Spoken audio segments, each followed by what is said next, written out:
ঘরের কোণে বসে মেহেরুন্নেসা কেবলই অতীতের কথা ভাবেন। ছোটবেলার স্মৃতি, বাবার আদরের ডাক, মায়ের আঁচলের নিচে লুকোনো সুখ।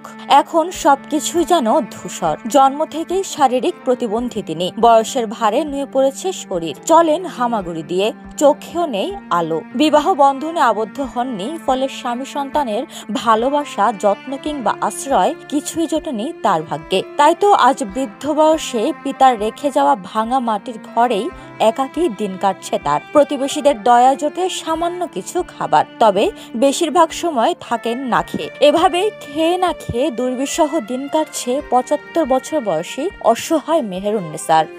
নাই, কাপড় নাই, পাল্লারি নাই, গোয়াল দোয়ার নাই, পাল্লারি নাই, আমি খেতাইয়া নেই না, তো দেই না, খেতা নাই। আমার কে খাওয়া দিব?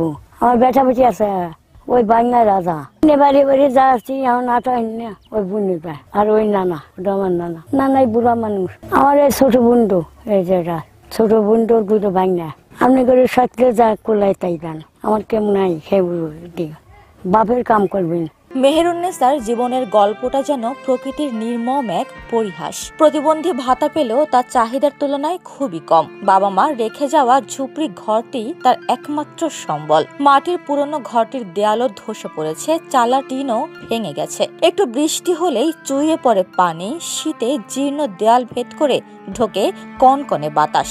একটু ঝড়েই উড়ে যেতে পারে ঘর বারান্দার টিনগুলো। এই ঘরে একাকী সাপ ও শিয়ালের আতঙ্ক নিয়ে বসবাস করছেন অসহায় মেহেরুন্নেসা। অসহায় যে একে অনেকেই সাহায্য করে, গ্রামের আশেপাশের লোকজন, শুধু খাবারটা, কিন্তু ওনার যে বাসস্থান বা কোনো প্রয়োজনীয় জিনিস এরকম কিছু ইউনিয়ন থেকে দেওয়া হয়নি, এবং মেম্বার চেয়ারম্যান সবাই জানে, এবং কি উপজেলা থেকে যে পরিষদ থেকে যে ঘরগুলো তৈরি করে দেওয়া হয় সরকারি ভাবে, সেটাও সে পায়নি। অনেক আসে এমনি ছবি টবি উঠায় নিয়ে যে এটা দিব ওটা দিব, কিন্তু তার জন্য কোনো বরাদ্দ নাই।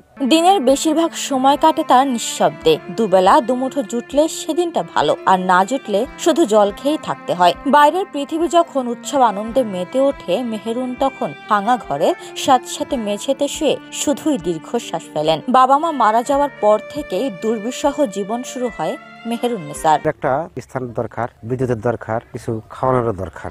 অনেক চেয়ারম্যান মেম্বার আসছে, যারা আসে তারাই দেখে চলে যায়। আমার ডক্টর ইউনুস স্যারের কাছে সে একটু নাম দয়া করে তার একটু নজর দিয়ে সুনজরে নাম দেখে এই বিষয়টা। ছোটবেলা থেকে শারীরিক প্রতিবন্ধকতার কারণে সমাজের অবহেলা ছিল তার নিত্য সঙ্গী। সেই অবহেলায় আজও তার জীবনের অংশ রয়ে গেছে। নেই প্রশাসনের সুদৃষ্টি বা আর্থিক সহায়তা। বারবার এসে দেখে গেল, এখনো কোনো পদক্ষেপ নেননি তারা। তাই তো বিত্তবান ও সরকারের সহযোগিতা চেয়েছেন এলাকাবাসী। মানুষের দেখশন করে কেউ কিছু যদি সাহায্য পারে দিয়ে যায়, কিন্তু ওনাদের সমস্যা হচ্ছে ওনাদের থাকার মতো সেরকম কোনো জায়গা নাই, ঘর নাই।